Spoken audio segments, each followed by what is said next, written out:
Hope is the thing with feathers that perches in the soul and sings the tune without the words and never stops at all, said Emily Dickinson. It's one of the most enduring definitions of hope, not as force, not as fire, but as a bird, gentle, constant, hidden. Today on The Missing Why, we reflect on what it means to carry hope, not as an idea, but as a companion, through despair, through grief, through the storms we never thought we'd survive.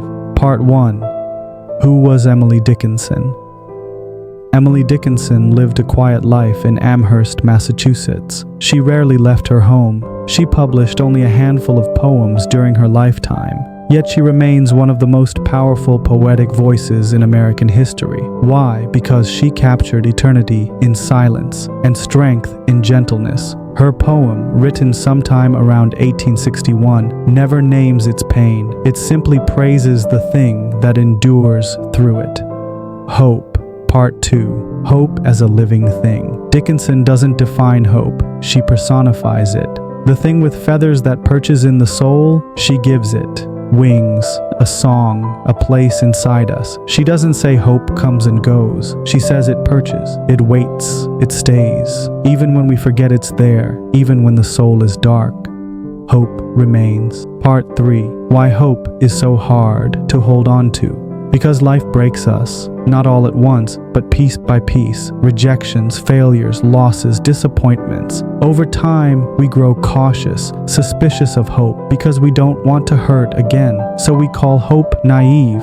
We replace it with realism, with cynicism, with detachment. But underneath, the bird is still singing, softly, stubbornly. In Part 4, The Power of Gentle Hope.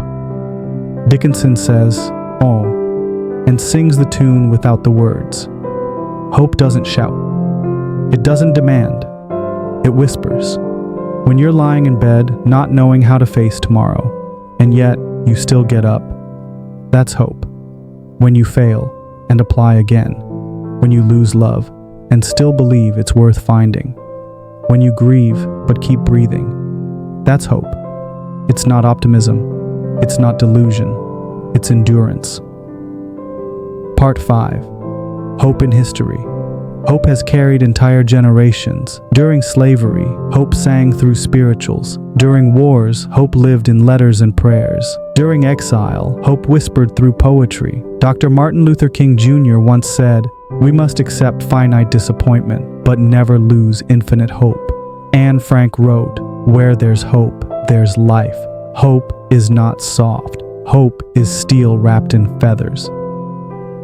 Part 6. Hope and the Human Psyche. Psychologists define hope not as emotion, but as a combination of agency, willpower, and pathways, strategies. Hopeful people aren't just positive, they're problem solvers, resilient thinkers. Even in therapy, hope is often the first step in healing. Hope that change is possible, hope that the past can be integrated, hope that the future can be different. Without hope, we freeze. With it, we move. Part 7. The hardest times to hope. There are moments when hope feels like betrayal, when someone dies, when a dream ends, when nothing changes. In those moments, we stop trusting the bird. We stop hearing the song. But Dickinson insists, and never stops at all. Hope doesn't vanish. We just grow too loud, too bitter, too tired to hear it, but it never leaves.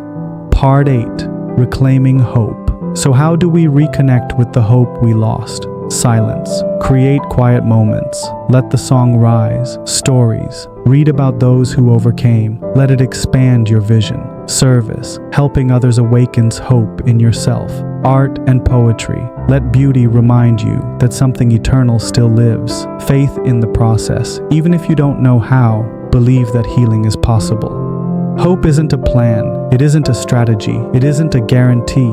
It's a companion, a bird with feathers, a quiet song inside you that never gave up, even when you did. And maybe the bravest thing you can do is listen again.